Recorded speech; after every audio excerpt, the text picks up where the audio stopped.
Today I'm in Photoshop and I want to go over Smart Collage Builder. It's a script that I built, and a script is something that you can use similar to an action to automate a workflow. And so, for example, this script allows you to choose a folder of images or individual images and adjust some settings. It will make a collage for you, and it will make sure that everything is correctly aligned, and it is very quick. So there's kind of a basic one here, and this has an original aspect ratio, so it doesn't crop any of the images, it just aligns them together, and it builds it based on columns. So here's 1 column, 2 columns, 3 columns.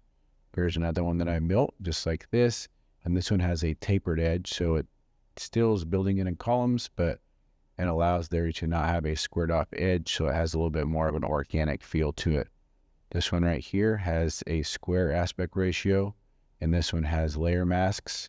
You can see here, if I open this up, these are all layer masks, and they allow you to adjust the photos after the collage is built. And you can also change the color of the background. You can have white, black, and then you can choose any color that you would like. So a script is usually stored in the applications folder, and Windows and Mac are the same thing. And so if you open up your application and you open up presets and open up scripts, you can install it in here. You do have to have an administrator password to do that.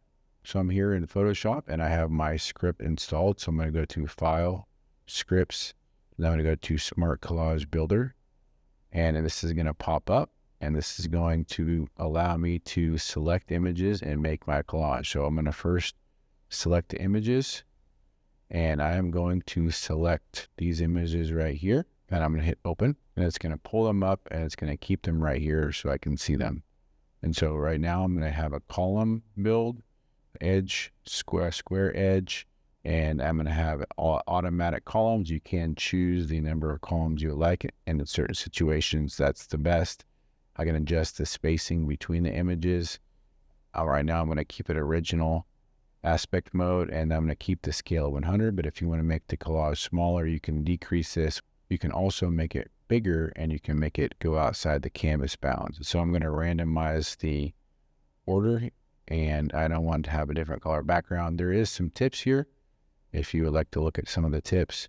And what's also interesting and cool is that you can add presets. So you can, if you have a specific setting that you like, you can save it as a preset, and then you can go back and then you can actually choose that if you would like. So I'm going to have my images selected, I have my settings, and then I'm going to hit build, and it's going to build my collage for me. And so what happens is it makes an initial collage. You can look it over and you can adjust settings if you want. I, generally speaking, reshuffle a little bit. So in my opinion, I don't think that these are the best right over here. It kind of dominates this column over here. So I'm going to hit reshuffle and see if I can't get a better organization. I like that better right there. This is a strong image. This is a strong image. And so I think these are kind of supporting a little bit. I could probably reshuffle it and get these where they are not quite side by side like this, but you guys get the idea how this is. So when you're done, you have a couple different options, and this is kind of the, kind of the build mode. And so you can kind of keep tweaking it until you get it the way you like it. And let's say I like this and I want to be done. I can just hit keep and close, and it will just close it. And then there's my collage right there. You can see I still have all these other collages that I built. And so a lot of times I might want to just have one Photoshop document open and just build a lot of different collages. So I'm going to build another one here. So I'm going to hit File, Scripts, and then Smart Collage Builder. And I'm going to select images again. And let's maybe choose some of these down here and hit open. Let's actually choose more. So let's choose them all. So now I want to choose rows. And what it's going to do, instead of building the collage this way, it's going to build the collage in rows. And it's just a little bit different look. And let's do a randomized order here, and let's build it and see what it looks like. And I like the way that looks. I could reshuffle it, so let's just do that real quick. Yeah, I really like the way that looks. And let's say we would like to make another collage, so we're going to hit keep new. So if I choose keep visible, what's going to happen is this is going to stay visible. But if I don't have this checked and I hit keep new, it's going to hide this so I can't see it. So I'm going to hit keep new.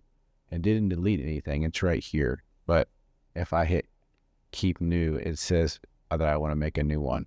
So what I'm going to do now is I'm going to go back to columns, and I'm going to go to tapered instead of square, and I'm going to hit build and see what happens. And this is the case where I think making a manual setting for columns would be good. So instead of having 3 columns, I'm going to put 4, and you're going to see that this changes the collage pretty drastically. Let's do it again. I don't really like the way that turned out, so we'll try it one more time. I like the way that turned out there. And I think the tapered setting, I like the way it looks, has kind of an organic feel to it. And so we're going to leave that at that. So let's hit keep new, and let's go back in here, and we're going to choose 1-to-1 grid. We'll choose columns, and we'll choose square. And let's go and just hit build and see. Oh, let's change the background to black and see what happens. So this has 1 extra right down here. And so we're probably going to have to click on auto and see what happens, because we still have 4 as our column. And so let's put auto and see what happens. So there's still 1 more extra image. So in that situation, you could either move this to the center, but in this case, I'm just going to remove 1 of the photos. Okay, there we go. And it looks great, but the people's heads are cut off in a lot of different of the photos, because what it did is it centered the photo inside the layer mask, and we can't have that. And so if you see over here, the layer mask that made these images square has a linked layer mask. And that is nice if you want to move the entire collage, but if you want to just move in the photos inside the collage, that's not nice. So I'm going to hit unlink layer masks. And then if I choose my move tool and I make sure that auto select is selected, I can double click on stuff.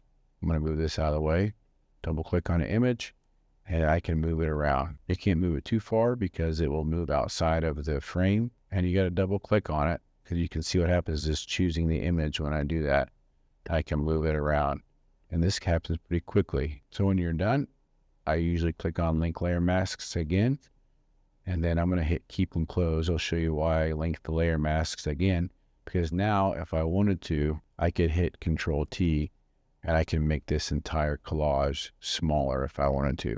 If the layer masks weren't linked, then that wouldn't work, and it would be all messed up. But I'm just going to keep it like that. So I can kind of go back through these now, and you can kind of look at some of them.